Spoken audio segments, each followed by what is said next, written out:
আসসালামু আলাইকুম। কেমন আছেন সবাই? আশা করছি ভালো আছেন। আপনারা দেখতে পাচ্ছেন আমি এখানে একটি পিডিএফ ফাইল ওপেন করেছি।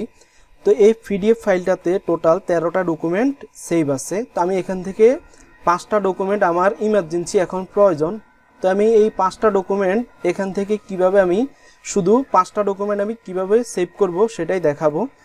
তো এখন আমি কর্নারে পিডিএফ ফাইলটা ওপেনের কর্নারে যে প্রিন্ট অপশন আছে, তো আমি যদি প্রিন্টের এই আইকনে ক্লিক করি তাহলে দেখুন এখানে প্রিন্টের অপশন এসেছে। তা আসার পর এখন আমি সর্বপ্রথম যেই পেজটা আমার প্রয়োজন তা আমি সেটা আগে দেখে নিয়েছি। তো এখন আমার 1 নাম্বার পেজটা প্রয়োজন, আমি এটা নিলাম। 3 নাম্বার পেজটা আমার প্রয়োজন, 4 নাম্বার পেজটা আমার প্রয়োজন।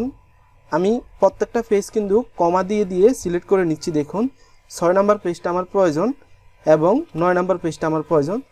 তো আমি এখানে 9 পর্যন্ত টোটাল 5টা পেজ আমি এখানে নিয়েছি। তো নেওয়ার পর এখানে উপরে যে প্রিন্টার লেখা আছে, নিচে নেম আছে, তো আমি এখান থেকে মাইক্রোসফট প্রিন্ট টু পিডিএফ এই অপশনটা আমি সিলেক্ট করব। করার পর এখন আমি যদি ওকে দেই, আপনি দেখুন আমার কিন্তু এখানে সবগুলো পাতা সিলেক্ট করা হয়ে গেছে। আমি ওকে দিলাম, দেওয়ার পর এখানে দেখুন প্রসেসিং হচ্ছে।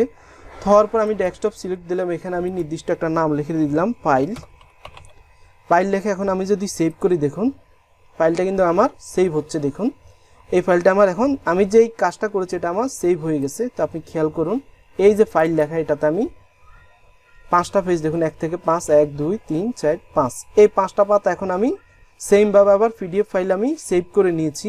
এখন আপনি যদি একটা পাতা যদি নিতে যান তাহলে কিভাবে নেবেন দেখুন। আমি এটাকে ওপেন করলাম, তো এখানে আপনি দেখবেন আপনার কোন পাতাটা প্রয়োজন। তো দেখুন আমার এখানে শুধু 5 নাম্বার পাতাটা প্রয়োজন, আমি প্রিন্টে দিলাম।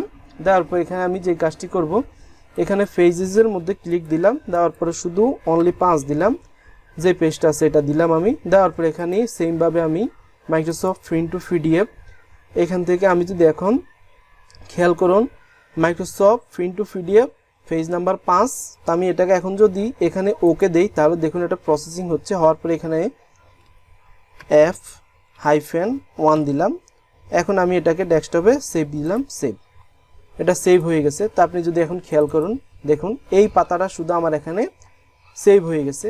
এইভাবে আপনি আলাদা আলাদাভাবে মাইক্রোসফটের এই প্রিন্টের যে পিডিএফ ফাইল অপশনটা আছে এটার মাধ্যমে আপনি ফাইলগুলোকে আপনার মতো করে আপনি সেভ করতে পারবেন। তো আশা করছি বুঝতে পেরেছেন কিভাবে আপনি পিডিএফ ফাইল থেকে একটা একটা ফাইল আপনি সেভ করবেন। ধন্যবাদ সময় দিয়ে ভিডিওটি দেখার জন্য।